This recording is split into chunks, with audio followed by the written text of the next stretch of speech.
So good morning, everybody, or good night, or wherever you all are in the world, nursing your body in a different way.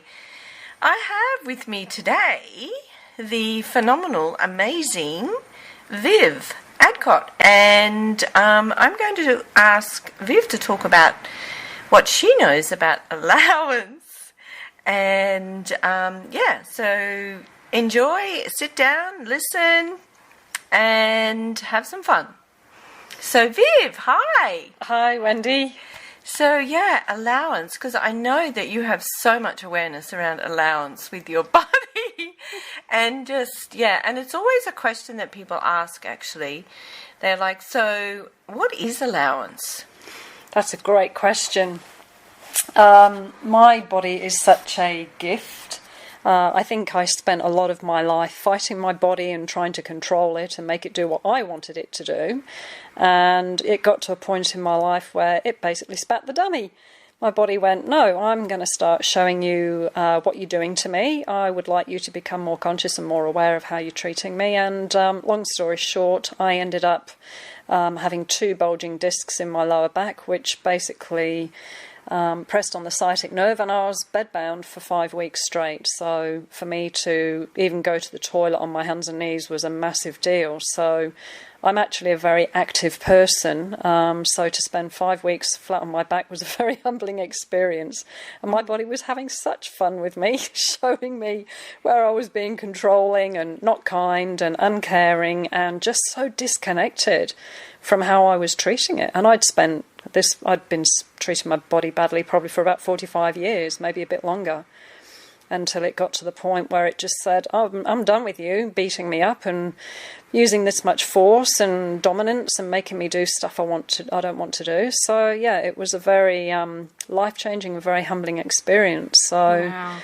For the first 3 or 4 days I went, I can stay in bed and it'll be better by Thursday and then I'll be back to normal. And Thursday came and went, and the following Thursday came and went, and then the following Thursday came and went, and it was about 5 weeks until I could actually even just walk downstairs. So that's, just to interrupt there a little bit, that's so interesting you're saying that. So how much do we, like when we have something going on in our body, we'll have patience, maybe allowance for maybe a couple of days, but then once it gets past a week, it's like, oh, okay, that's it now. Like, how much do we bring that whole energy of time and caring and nurturing? How much have we, and allowing for a different possibility? Of which I had none for a long time, even through the process. And, I kept mentally telling myself, right, well, I can do this and I can do that, because I'd always been able to override my body. I would, stretch or go to a therapist or have some work done on it or something just to keep band-aiding and keep pushing through when I wasn't truly listening to the requests that my body was, asking for, and the conversation it was desiring to have with me, which was to just, be gentle, ease up, and stop driving myself so hard on every level, mentally, physically, emotionally, energetically.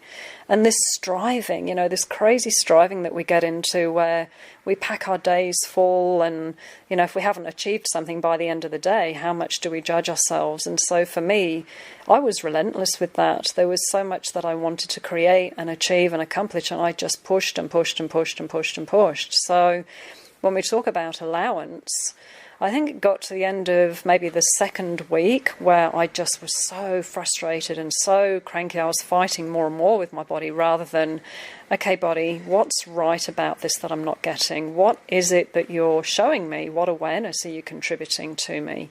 And I literally had to start walking my talk with, okay, I've got to be in a space where I have no point of view. And when you've got, a life waiting for you outside of the bedroom door that you're eager to get into, and your body's going, I ain't going anywhere. You ain't going anywhere. You're lucky to go to the toilet right now.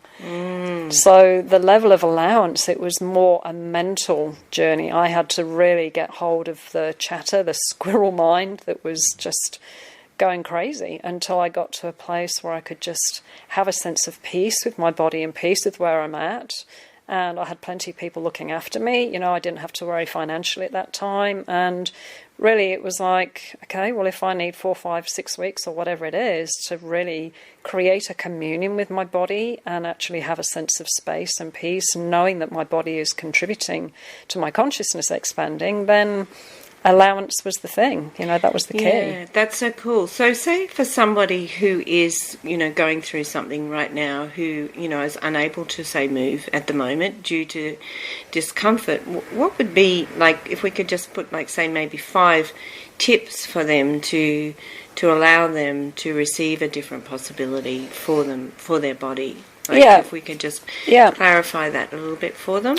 So the first one for me was interesting point of view. I have this point of view. I look at my mind as like a pendulum swinging in a grandfather clock. And if you imagine the pendulum swinging over to the right, you've got resisting and reacting to the pain or the discomfort or the disease or whatever's going on with your body. And then as the pendulum swings back the other way, we align and agree with it. And that's where I'd go into the victimhood of, oh, poor me, and I'm stuck in bed. And I realised that the more that pendulum swung between those points, the more I was adding time to what my body required to heal, because I was fighting it. So for me, interesting point of view, I have this point of view about my back, or interesting point of view, I have this point of view about my life or my body or whatever it was that was creating the pendulum to swing. For me, interesting point of view brings the pendulum back into the middle. It might not stop swinging totally, but the less resisting and reacting and aligning and agreeing I had, the more peace. And once my mind was at peace, I could sense the change that was creating in my body. My muscles would relax, my nervous system would relax. So that would be step number 1. That's beautiful, the energy of that, like the ease and the joy and the possibility. And it was, I'm not going to lie, it was bloody hard work, because there's so much of my...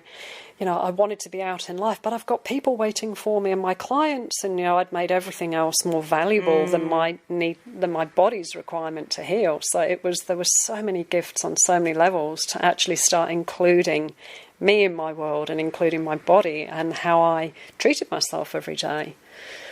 So second one would be, allowance, just as you were describing, that every time I'd get a shooting pain or I'd get frustrated that I wanted to do something and I couldn't, like even just something simple like standing and brushing my teeth was excruciating. So the allowance of where I was at, again with that pendulum swing, that was another muscle that I had to build, and it was this sense of, I think this rolls into step number 3, the gratitude that I had for my body when I really got out of my head and started just being present with my body and going, what's right about this? What awareness are you giving me? What is it you're communicating? What is it you want me to change and, show me? And again, that's a place of total vulnerability and receiving and beginning to build that muscle with your body where you can start to listen and get the whispers and the desires and requires that it has of you. So that gratitude would be number 3, learning to be grateful for my body. The fact that I could still even just go to the toilet, you start to be grateful for the most minutest of things that in an average day you completely take for granted. I remember the first day I managed to actually walk downstairs and step outside onto the lawn and have my feet on the grass again and feel the sun on my skin. I was just in tears at the slightest of, like I say, the things we take for granted. So gratitude, receiving, learning to receive was a big one, because obviously I was physically incapacitated, so people were running errands for me and getting my mail and making me meals and bringing me drinks, and even just things like, fetching things from the cupboard, like socks to put on. Or so that level of receiving, that was probably one of the hardest things, to just ask for people to do things, and if they were, they were more than happy to do it. But the uncomfortableness of me asking, because I'm so independent, there were so many layers and layers and layers of gifts through this whole back thing. Even now talking about it, I'm getting awarenesses. And number 5, I think number 5 for me was when I did get back up on my feet, there was a whole different way that I functioned with my body. So I allowed my body to start to show me a lot more what it required. I've learned to listen even more, and I've asked my body to turn its voice up so that it's a bit more clear. So I asked my body, hey, can you be really clear with this? I'm not being particularly bright right now. I'm not getting what you're saying. Can you make it really clear for me that I don't misunderstand it? And what if we can be best friends, and I'm so sorry for treating you so, so poorly for so long. So they would probably be my 5 things. Oh, that is so beautiful. I'm just like receiving all of those beautiful energies. And it's just, and it also, interesting enough, it reminded me of at one stage of my life when I was quite ill and I was in intensive care. And I remember this woman who was a friend of mine, and she was in charge of the hospital. And I'd sort of been unconscious and in a coma, and I remember her coming up and giving me a kiss on my forehead. Wow. And just the beautiful touch Yeah. of receiving that. Yeah. When you are like just, unable to move. So thank you so much, Viv. That is just amazing. And yes, and for everyone listening, please, just be with this energy and just know that you can do it, and just keep going. And thank you. Thank you, Viv. You're welcome. Thank you. And have ease with your body. What would it take for you to have ease and peace with your body? Yeah. And so wonderful that we have this amazing body. Yes. Yes. Thank you. Do you have a question or a topic suggestion for the show? You can submit a question. You can go to my website, www.kindnesswithgrief.com/Nurse Wendy. And there's a contact form you can send a question for the show. See you next time. Thank you for listening. Bye.